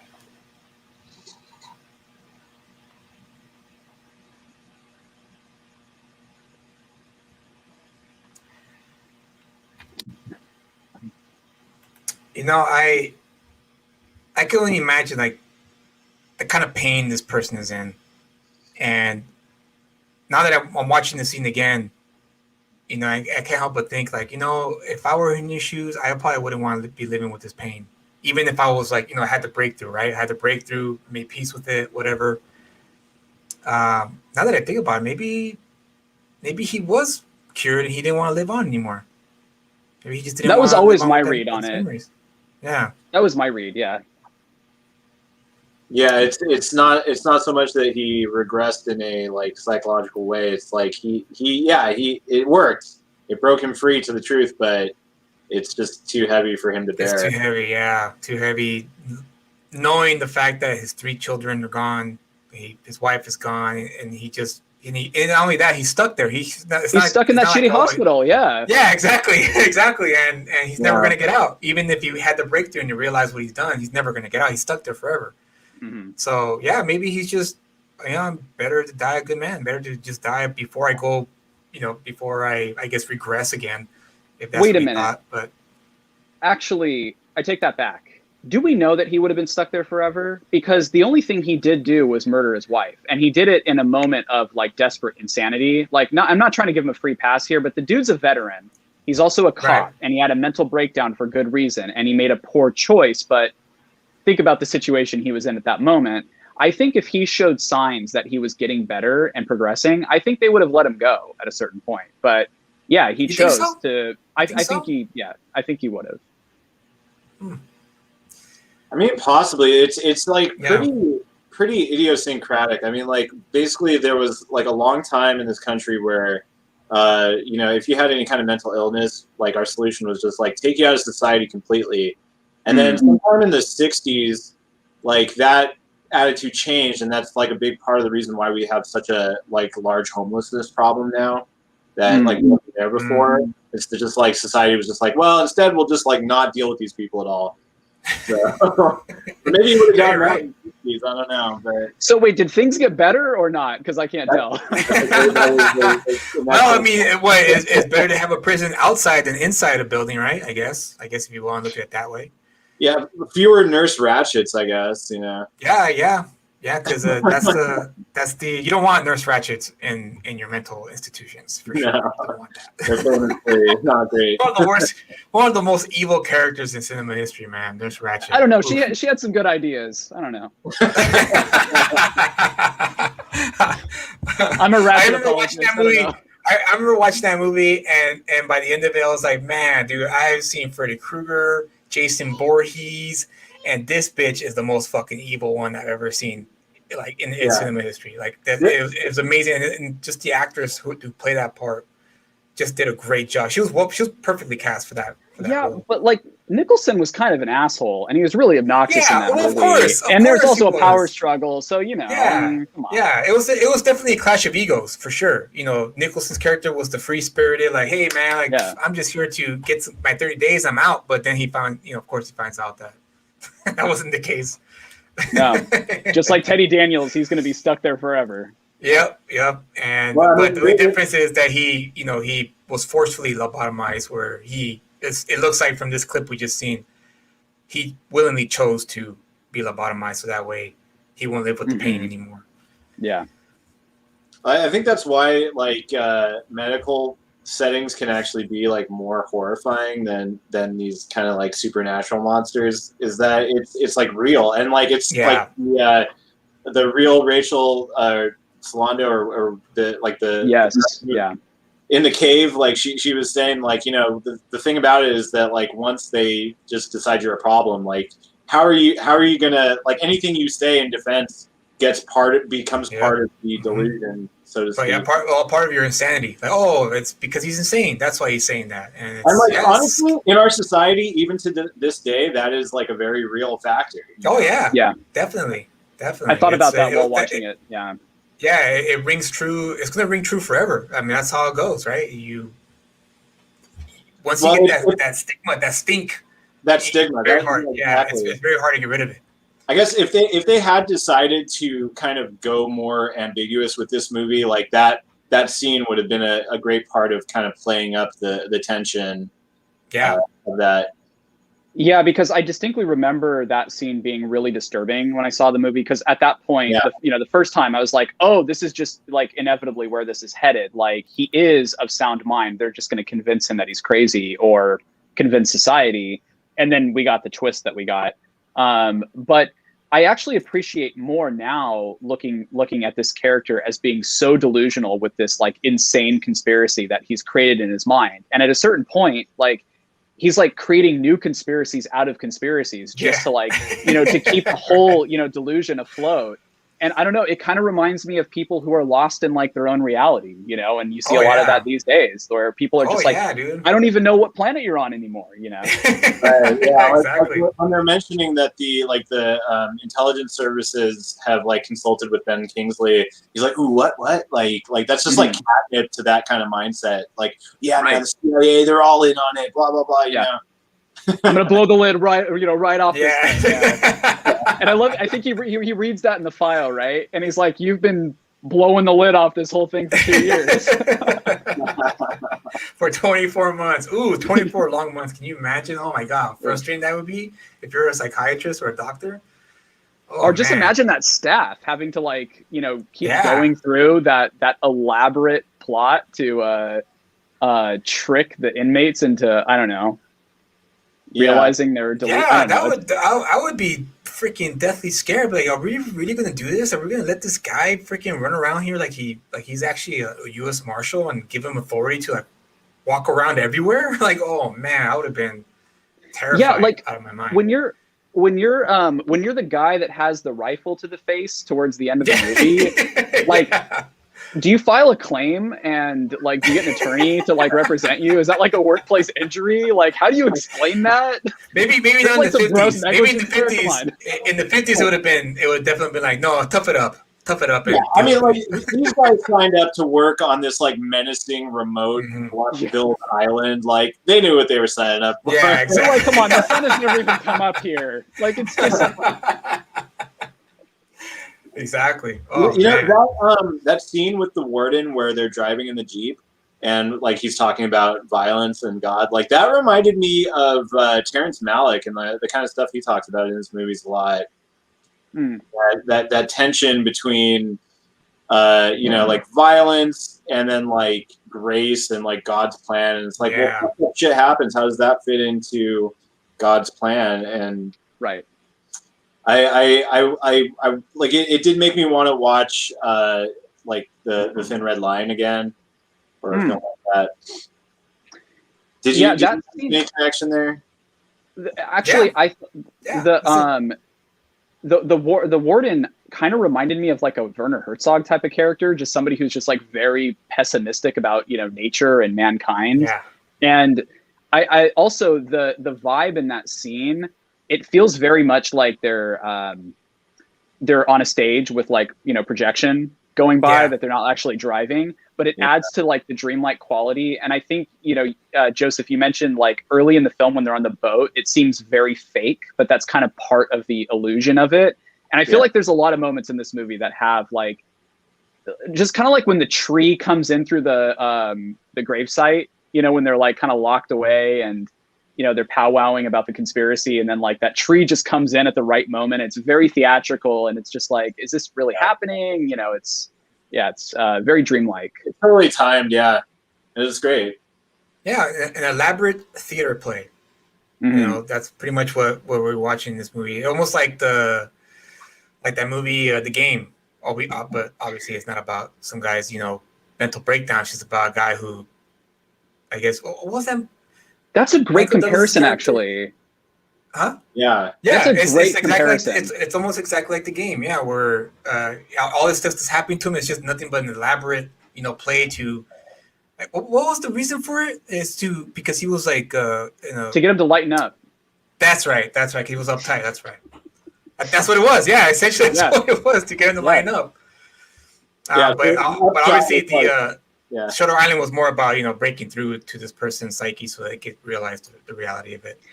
Know what? Yeah, it reminded me of that for sure. The game, you mentioning The Game actually like really makes me stop to think, because that's always been my issue with that film as well, is that just trying to piece together the logic to pull something like that off.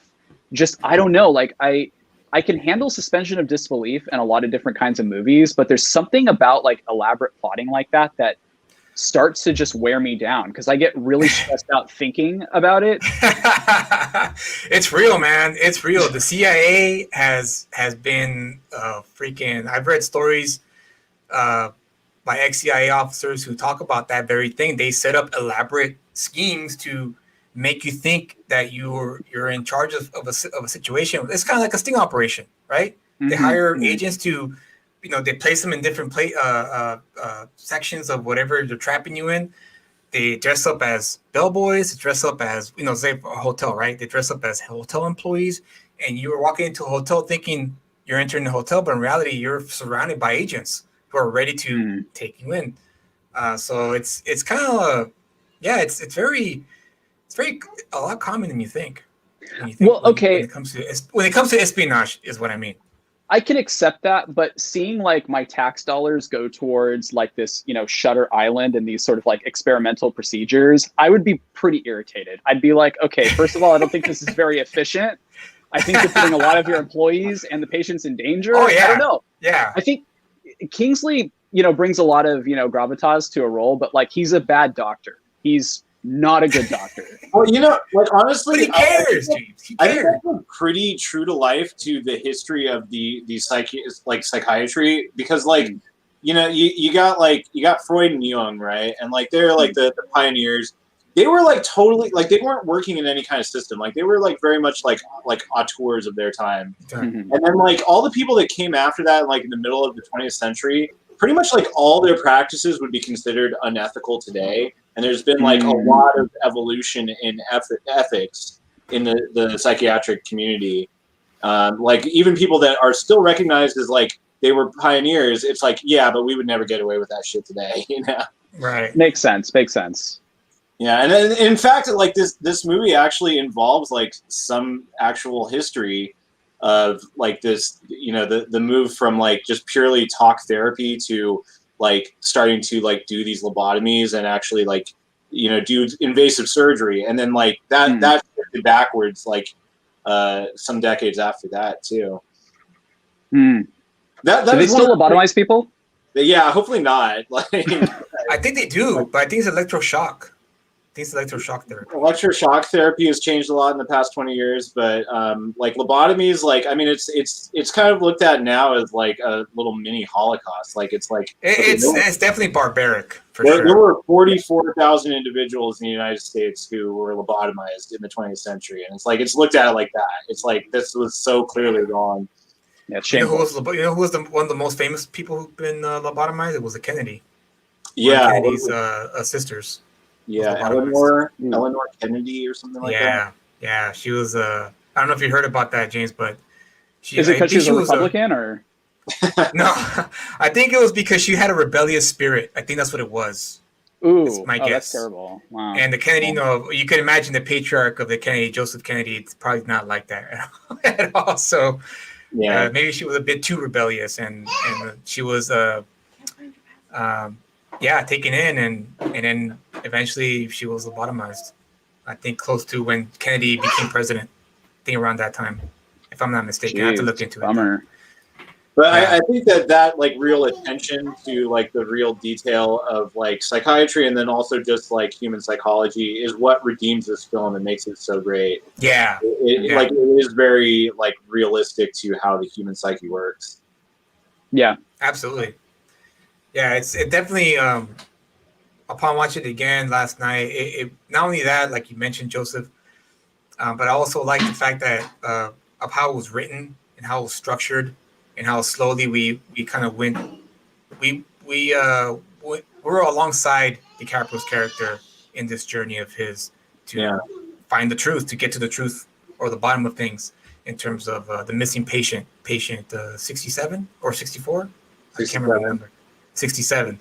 Yeah. So yeah, great stuff all around. I think it's this one. I know Ferris. I think it was Ferris or Wild About 88 mentioned Aviator being an underrated movie. I would consider this one to be underrated. Yeah, this one's definitely.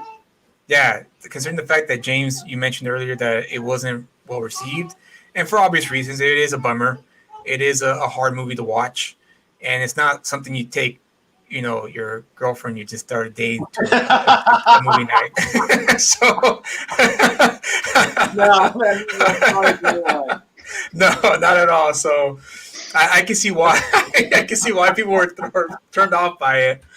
But definitely, I now that I'm older, I can see that this is definitely Shutter Island for me is definitely one of his underrated movies of his filmography.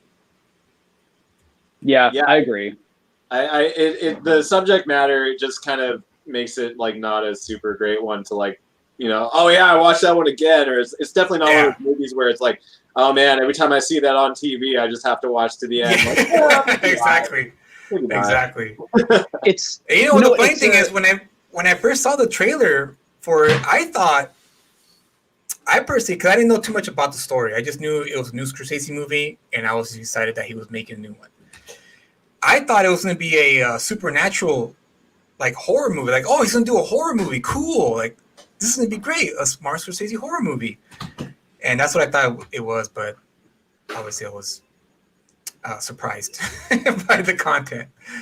It was kind of sold like that. And there was like a mystery to it of like, is it going in kind of a supernatural direction? That's what I thought. That's what I thought was gonna happen. That was part of, I think, the marketing. Yeah, which bastards. They totally, that was bad marketing on their part. Bunch of people who'd never met Martin Scorsese. It was all done after the fact. Yeah, I think so. Well, I mean, like that's how I understand that like modern movie marketing gets done. It's like just like a totally different division of the company or the studio. Yeah, you may know more about this than I do, James. But is it a third party? Do the studios usually hire third parties to? Yeah, okay. That's a shame. That's a shame because I think if they kept it in house, maybe they would have a lot more success rate in marketing their films properly. So that way, people can buy it. Essentially buy movie tickets for a movie that they're looking for to watch. Yeah, I generally think that trailers are kind of more of a hindrance. For me, I usually avoid them unless it's a director or a franchise that I love, and then I just need to get a taste of it. But one director who I think is great at trailers, maybe not recently, but Paul Thomas Anderson. I remember I think cut the teaser trailers for There Will Be Blood, and he did the same thing for The Master, kind of using scenes that weren't even in the movie. And I just thought that was like kind of a brilliant approach of like selling the vibe of a movie, but not actually giving you scenes from it. And yeah, if you ever go back and rewatch that There Will Be Blood trailer, like it's a great trailer that just gives you a sense of the vibe of the film, but tells you nothing about it, and immediately like grabs you. And like, yeah, I'm sure that Shutter Island had a generic trailer that I remember at the time people joking like, oh, the twist is in the trailer. He's going to end up being, the patient at the end. So he was the island the whole time. He was the island. Yeah, that's right. I guess most people knew. I guess the question was not the question, but maybe everyone knew they were going to get there. They just didn't know how they were going to get there or what the ending was going to be. Because you're right. Right. About halfway through the movie, I was like, oh, okay, he's going to end up being the patient. Okay, Yeah. all right, but let's see how he gets there. And then, of course, I was pleasantly surprised with the twist, because for me, it's always about, can you misdirect me, as a film goer, especially one who studied film, is into film, and kind of has a pretty good understanding of the rules of storytelling, the rules of filmmaking. Not obviously not too much like the pros, because I'm not involved in the industry, but still can see the I guess you could say the tropes, right? The tropes that they have in films. And if you could misdirect me personally, then to me that's a success, because you could, people who are not into films, people who just watch it for the sake of just, hey, I'm just gonna watch this movie, I don't care about the director or writer or whatever the case. Those people are easy to entertain, but the ones who are the hardest are the us, us three, the film snobs, the snob class, Right, as I call right. ourselves. But if you're Scorsese, then I think, like, to a cinephile, your approach is catnip. I mean, whenever I watch a Scorsese movie, I'm just like, even Silence, which is not an easy movie, it doesn't really meet you halfway. No. It's still a stunning movie to look at, and that's one reason why I'm always excited about a new Scorsese movie, is because, like, his films are intoxicating. If you love movies, you're going to love a Scorsese movie, because he brings to it such an expertise that it's pretty much beyond anyone else. Agreed. So I think that pretty much sums it up. Unless you, Joseph, you have anything else you want to add on to this talk? Just real quick, I just heard about a podcast that you guys might like. I heard that Roger Deakins apparently has like a long, like a podcast where he has like these long episodes with various people. Yeah. Have you listened to them? I've listened to a couple of episodes, but they're like really long, and they come out like 2 or 3 a week. So I think that when he announced it, I was like, oh, that sounds great. And then all of a sudden there were 30 episodes, and I was like, oh shit, how am I ever going to catch up with this? So like I've picked and choose a couple. The last one I listened to was one that he did with Nolan's cinematographer, Hoyte van Hoytema. I've never said that name out loud before. It's very awkward. Yeah, very awkward. Wow, what a name. But it's a cool podcast. Okay. Yeah, Sean mentioned it to me before, because Sean's a huge Deakins fan. Like, he's like a nerd for Deakins. So he, every chance he has, whenever we're in the office, he always mentions Deakins and his work. So he's mentioned to me at that podcast, but I'm not really big on cinematographers. Nothing against cinematographers, just it's not my thing. I focus more towards like screenwriters and directors. Those are my forte. Yeah, and that's really like one of the great things about movies. Like I just think there's like it's all like I've said this to James before, that like it's like all the art forms like kind of featured in this like 2-hour video kind of format. And it's like you can come at it from like so many angles. Yeah, it's true. Yeah, absolutely. And that's one of my favorite things about, I mean, one of the reasons why I'm drawn to cinematographers is I like especially when you're dealing with an auteur filmmaker, they have to basically capture their vision through the lens of somebody else. And so, a director like Scorsese, in this film, he was working with, I think it's Robert Richardson, I believe. He's worked with him a few times. And Scorsese's like only worked with, I think, like maybe 10 or so cinematographers his whole career. He likes to pick one and stick with them like for a good long time, and then he moves on to somebody else. And so yeah, that's always something I'm drawn to with him. And this movie has so many like incredible like stylistic flourishes that are very theatrical. And I wanted to ask you guys if you guys noticed the shot where DiCaprio realizes, like, I think he has that realization, and the camera cranes out really quickly from him, and light just like brightly shines on him, like he's enlightened all of a sudden, and he like passes out and he falls on the floor. And it's a very like theatrical insert shot that doesn't have any dialogue to it, but it's a very like Scorsese kind of moment. Yeah, it was great. That you're right. It was very quick. It was very fast, but yeah, very effective. Because you're right. Yeah, It's symbolic of his enlightenment. He's finally right. has realized the truth Hmm. that who he Yeah, really is, and it's so heavy that he loses consciousness. He has to yeah. go back. Just can't handle it, and it's yeah, it was very, yeah. Now that you mentioned it, James. Yeah, it's a pretty powerful scene. A little quick little cut there. Yeah, his movies Yeah, are good full of stuff. little moments like that. And Yeah.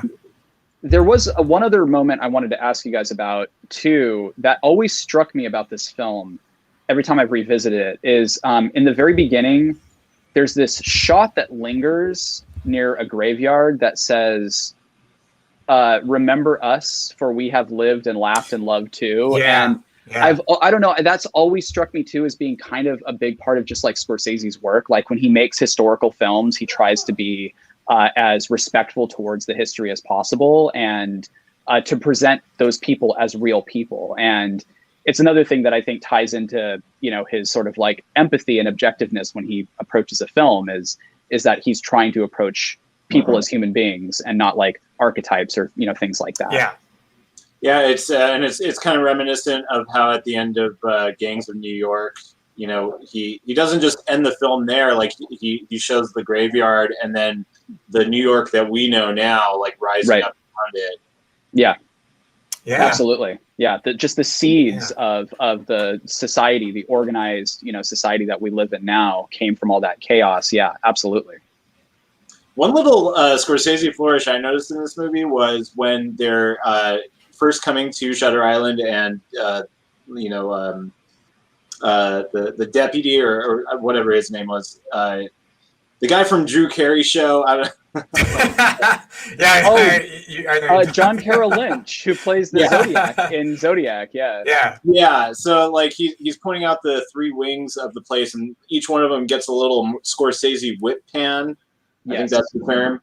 And it's so interesting that it's like the same technique, same camera moves that we've seen from him in other films, but it's like it's totally employed in this kind of like antsy kind of it's horror. It's the Scorsese style, every director has their own little style, and that's definitely Scorsese's style of filmmaking, which is I always loved about his work is that even though the content is different, like he could do a period piece or a gangster movie or whatever the case, he still keeps those elements intact to let the viewer know that, hey, you're watching my movie. Like you're still watching my movie, even though it's about 18th century, drama pieces or Kundun, whatever the case may be, or Last Temptation of Christ. And I always like that about his approach to filmmaking. It's just it's still stamped with the Scorsese style. Yeah, that's the thing that I think when I saw Last Temptation of Christ, I was pretty young, and that I think was one of the things that really hit me watching it was just how like modernized and how much of a Scorsese film it felt like. And even going back to Taxi Driver, I think like the first time I ever was aware of like the camera moving in like a self-conscious way was when the camera pans away from Travis when he's on the phone calling the Sybil Shepherd character. Do you guys remember the scene? And he's just like, hey, did you get the flowers I got you? Why are you ignoring my calls? And it's so sad to watch. And the camera just like pans away from him because it's just, it's pathetic. And Scorsese has said like the reason he did it was because it was just too painful. It was like we had to move the camera away. It was too hard to watch. It was too much cringe for the camera. Yes, too cringe. Even the camera couldn't deal with the cringe. Well, other than that, I think it just about summed it all up.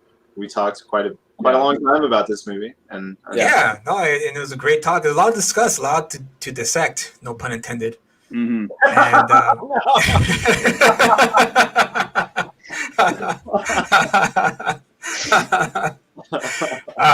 But yeah, again, great choice, Joseph.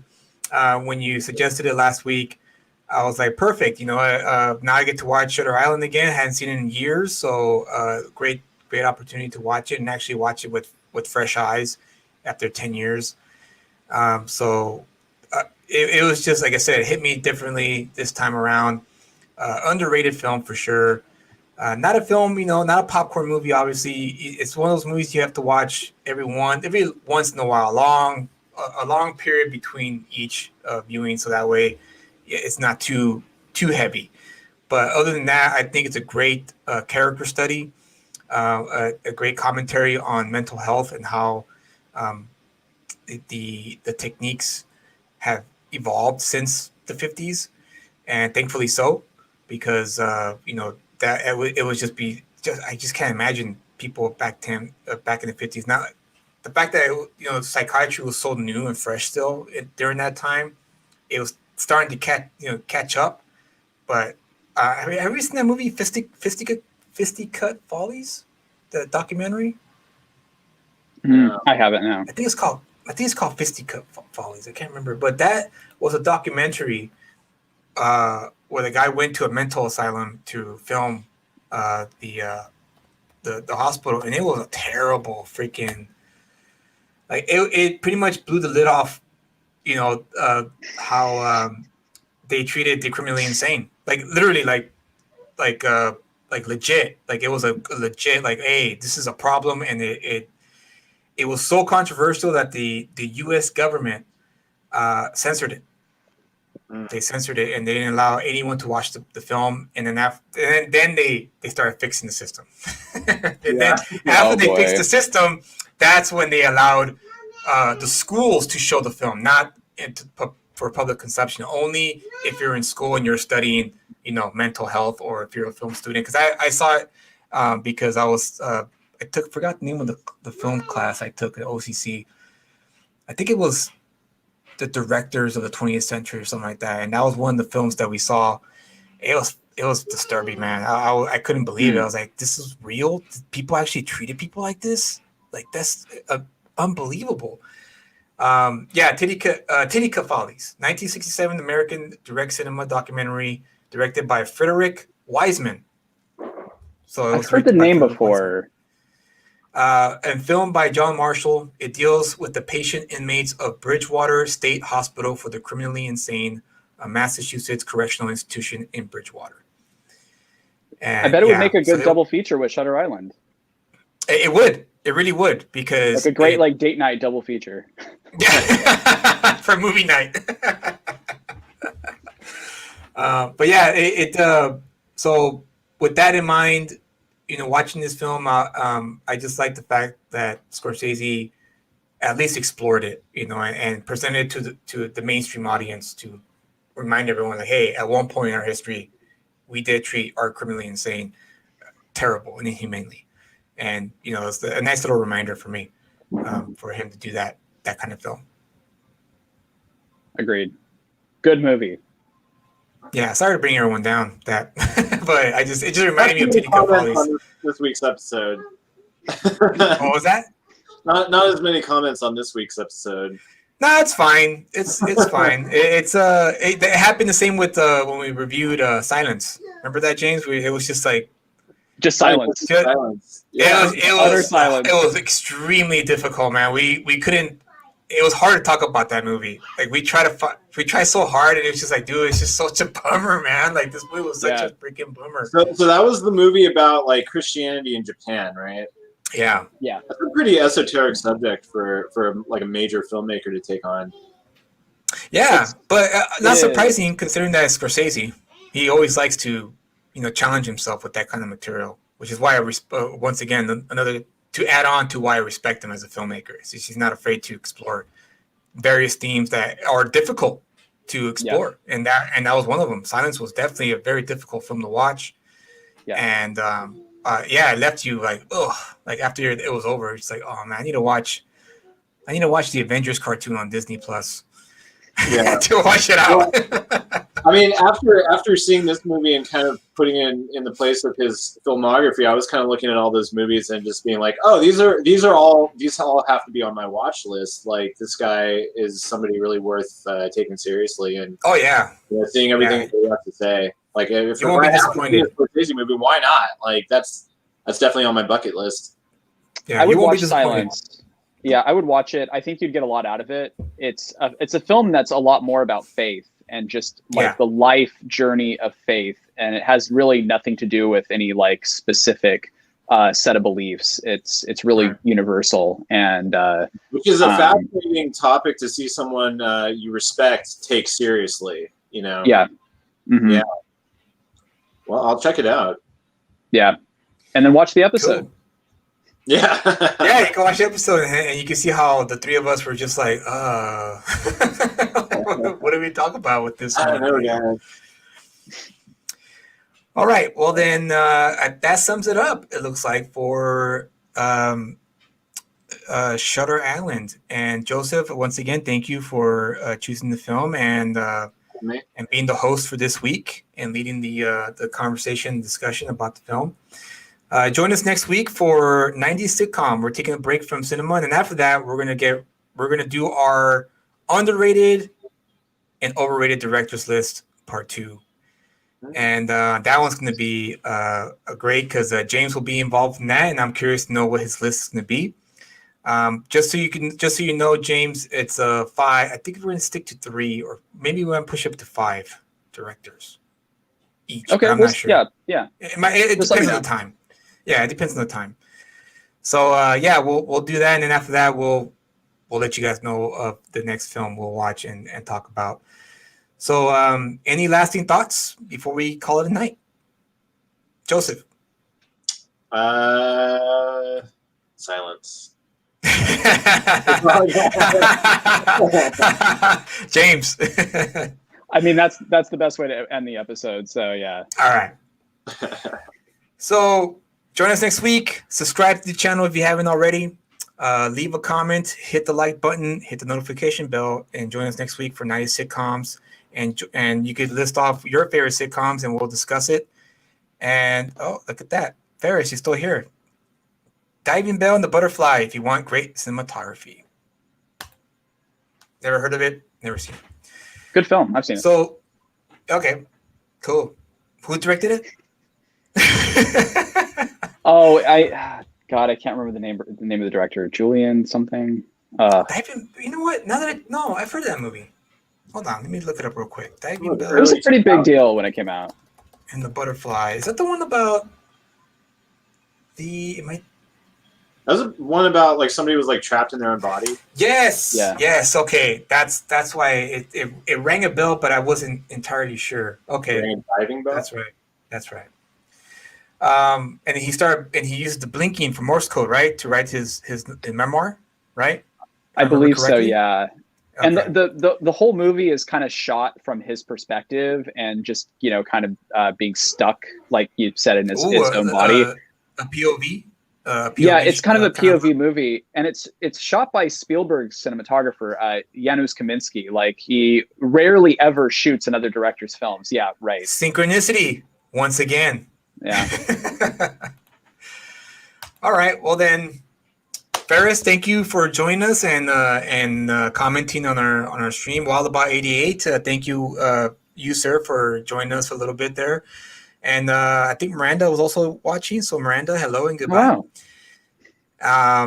And so we'll see you guys next week. Stay safe out there, and have a great week. Bye-bye. Bye, everyone.